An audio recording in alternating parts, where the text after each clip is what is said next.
everyone, this is Carolina, your San Diego realtor, and welcome back to my channel.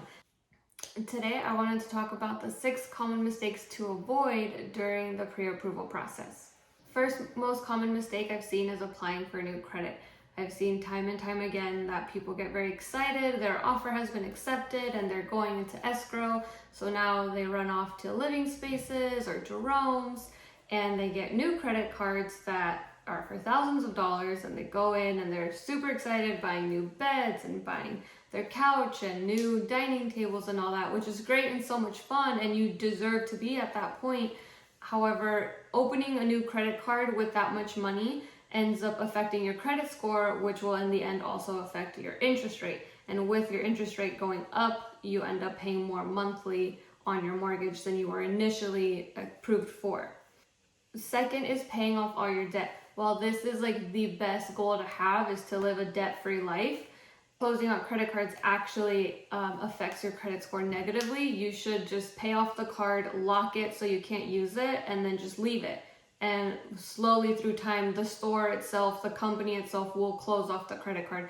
I had a Home Depot card that I used once just to get the like 20% off or whatever for this one big purchase that I made, and I never used it again, paid it off, left it alone. I think I cut it up and immediately tossed it, and I don't have that on my credit score anymore. That one's gone because I never used it. This was back in like 2017. So if you get a card, you use it, pay it off, toss it, leave it alone, never go back to it again. Old Navy, Victoria's Secret, whatever the store may be, they will eventually close it off because of the disuse. Number 3 would be co-signing a loan. I understand that life happens and your mom, your sister, your best friend, whoever needs your assistance to sign a loan on a car, on a house, whatever it may be, but that is debt on both sides. So you're technically taking on that debt, and that reflects on your credit score and your finances, not just on theirs. The 4th most common mistake I've seen that a lot of people don't do once they're pre-approved is that they ignore lender questions. If your lender is reaching out to you asking for more pay stubs or another year of your taxes or whatever it may be, the best option is for you to do as they say when they say it. Don't do it 48 hours later or 72 hours later. Don't do it a week later. If they're asking you for something, then they need it now. And that is better for you because the lender isn't asking you just to like be nosy or something. The lender works for you, not against you. Number 5 would be falling behind on your bills.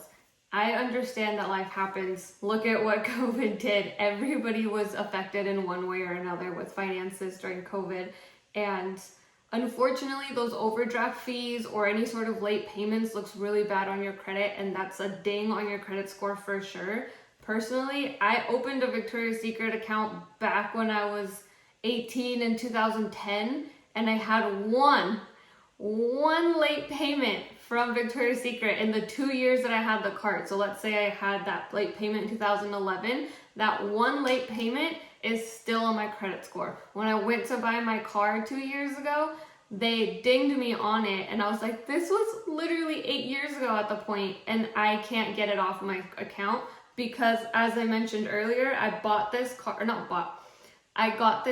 when I was 18, and that was already 10 years ago, and I paid it off by 2011, and I never used it again, but I never closed the card, and now it's gone. The account is completely closed, so I can't go back to Victoria's Secret and say, hey, can you remove this late payment because I've already paid off my card, and now it's going to be on my credit score for the rest of my life. Number 6 would be losing track of deposits. I highly, highly, highly recommend keeping all of your documentation when you're in the escrow process, especially receipts for any sort of deposits that you've done.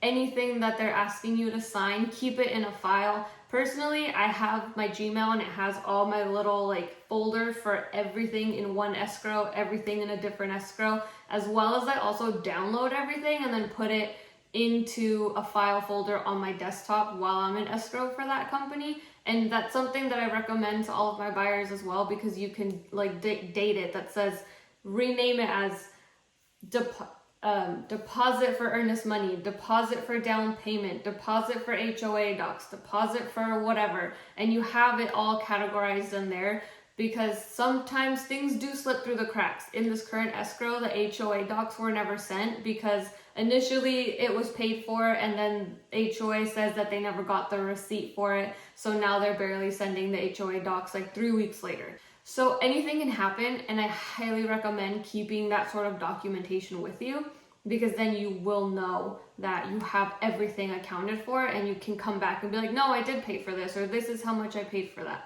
Another tip I do have for mistakes to avoid when you're in the pre-approval process or you're already into escrow is, it's not a common mistake, but I have seen it before. If you're in some sort of collections with child support, car, tuition, whatever it may be, somebody's after you with collections, then you should really at least let your lender and your buyer's agent know, because that can cause some sort of a problem during your escrow process.